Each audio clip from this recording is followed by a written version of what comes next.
नमस्कार। आज हम बात करेंगे अनवांटेड प्रेगनेंसी के लिए गर्भपात के तरीके क्या हैं। ऐसे कौन से तरीके हैं जिनके थ्रू हम अपना एबॉर्शन करा सकते हैं।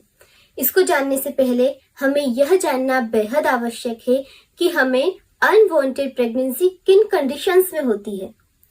इसमें पहला कंडीशन है कि आपने प्रेगनेंसी के लिए कोई प्लान नहीं किया था, लेकिन आपको गलती से बेबी प्लान हो गया है, आपको बेबी कंसीव हो गया है।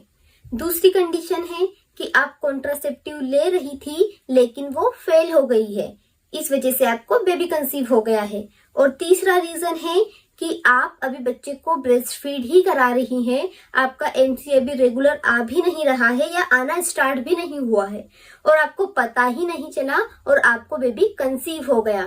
तो इन कंडीशंस में आपको एबॉर्शन कराने की जरूरत पड़ती है। तो आइए जानते हैं कि ऐसे कौन से तरीके हैं जिनके थ्रू हम एबॉर्शन करा सकते हैं। इसमें पहला तरीका है, अनवांटेड प्रेगनेंसी के लिए आप दवाइयां ले सकती हैं, आप टेबलेट्स ले सकती हैं। और दूसरा तरीका है ऑपरेशन के थ्रू, सर्जरी के थ्रू। दवाइयों के थ्रू और सर्जरी के थ्रू, ये जो दो तरीके हैं एबॉर्शन के, इनके अपने अपने लाभ और हानियां हैं।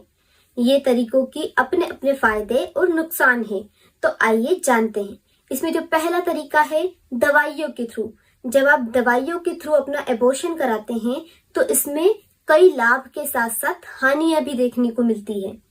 इसकी जो सक्सेस रेट है, इस तरीके की दवाइयों की जो सक्सेस रेट है वो 90% है और 10% जो है उन केसेस में उनको अधूरा एबॉर्शन हो जाता है। तो उस कंडीशन में ये उनके लिए पेनफुल होता है, उनको बहुत ज्यादा एक्सेसिव ब्लीडिंग होती है और एक्सेसिव ब्लीडिंग होने के साथ साथ उनका पेट दर्द भी करता है, क्योंकि ये अंडर एनेस्थेशिया नहीं होती है। जब आप डॉक्टर के पास जाते हैं तो डॉक्टर आपको टेबलेट दे देते हैं और आपको बार बार डॉक्टर के पास जाने की जरूरत नहीं पड़ती है। लेकिन जब आपको अधूरा एबॉर्शन होता है तो उस कंडीशन में आपको कंटिन्यूअसली ब्लीडिंग होती रहती है, आपको पेट दर्द होता है। तो उस कंडीशन में आपको डॉक्टर के पास जाने की आवश्यकता होती है और आपको जाकर सोनोग्राफी कराना चाहिए और अपना देखना चाहिए कि आपका कंप्लीट एबॉर्शन हुआ है या नहीं हुआ है। दवाइयों से एबॉर्शन कराने के फायदे हैं। वो फायदे ये हैं कि आपको हॉस्पिटल जाकर दवाइयां नहीं लेनी होती या आपको एडमिट नहीं होना पड़ता है। आप घर पर भी दवाइयां ले सकती हैं और अपना ट्रीटमेंट कर सकती हैं, लेकिन आपको ये सब डॉक्टर की देखरेख में ही करना चाहिए। मैंने कई पेशेंट्स को ऐसा देखा है जो टेबलेट्स के थ्रू अपना एबॉर्शन कराती हैं, लेकिन उनको कंप्लीट एबॉर्शन नहीं हो पाता और उनको कंटिन्यूअसली ब्लीडिंग होती रहती है, पेट दर्द होता रहता है और इस दौरान वो बहुत कमजोर हो जाती है, क्योंकि उनका बहुत ज्यादा एक्सेसिव ब्लड लॉस होता है और वो 1 से 1.5 महीने तक या 2 महीने तक भी चलता रहता है। लेकिन वो डॉक्टर से कंसल्ट नहीं करती है और जब वो आती है जब वो बहुत ज्यादा ब्लीडिंग हो चुकी होती है। तो आप विशेष ध्यान रखें कि जब आपको ज्यादा ब्लीडिंग हो रही है, तो यदि 8-10 दिन से ज्यादा हो रही है तो आपको तुरंत अपने डॉक्टर से कंसल्ट करना है।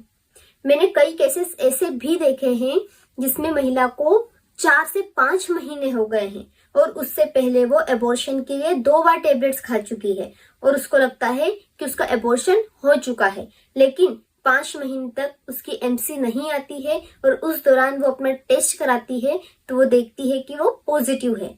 तो आपको ये सब बातों का विशेष ध्यान रखना है। जब आप पिल्स लेती हैं, टेबलेट्स लेती हैं, तो दवाइयां लेने के बाद आपको 8-10 दिन के बाद अपने डॉक्टर के पास जाना है और एक सोनोग्राफी जरूर कराना है और देखना है कि आपका कंप्लीट एबॉर्शन हुआ है या नहीं। अब जो दूसरा टाइप था हमारा ऑपरेशन या सर्जरी, तो इसके थ्रू एबॉर्शन कराने के जो सक्सेस रेट है वो 98 से 100% होती है। इसमें आपका एक बार में ही एबॉर्शन कर दिया जाता है, जिस दौरान आपको बार बार ब्लीडिंग नहीं होती है। इसमें आपको ब्लीडिंग बहुत ज्यादा होने के चांसेस भी नहीं होते हैं, लेकिन आपको इससे कई नुकसान भी हो सकते हैं। ये अंडर एनेस्थेशिया दी जाती है, जिस वजह से आपको दवाइयों के मुकाबले इसमें कम दर्द होता है, लेकिन जब आपका ऑपरेशन होता है तो उससे पहले कई प्रकार की जांचें की जाती है और उसमें आपका खर्च जो दवाइयों के मुकाबले है वो 3 गुना ज्यादा हो सकता है। दवाइयों में जो आपको खर्चा होता है वो बहुत कम होता है, लेकिन ऑपरेशन में आपको खर्चा ज्यादा हो सकता है। इस दौरान आपको ये डॉक्टर के पास जाकर ही करवाना होता है, आप घर पर तो ये कर नहीं सकते हो, तो ये दवाइयों की तुलना में थोड़ा महंगा होता है, लेकिन इसमें अच्छी तरीके से आपका एबॉर्शन हो जाता है। इसमें कुछ नुकसान भी होते हैं, जैसे यदि आप अनस्किल्ड डॉक्टर के पास जा रही हैं या ऐसे डॉक्टर के पास आपने करवाया जिनको ज्यादा अनुभव नहीं है, तो उस दौरान आपको कई प्रॉब्लम्स हो सकती है। आपकी एमसी इरेगुलर हो सकती है या आपको एमसी के दौरान कम ब्लड जा सकता है। तो आप ध्यान रखें कि जब भी आप एबॉर्शन सर्जरी के थ्रू कराती हैं तो आपको स्किल डॉक्टर के पास, अनुभवी डॉक्टर के पास ही जाना है। आपको अनस्किल्ड पर्सन से ये नहीं करवाना है।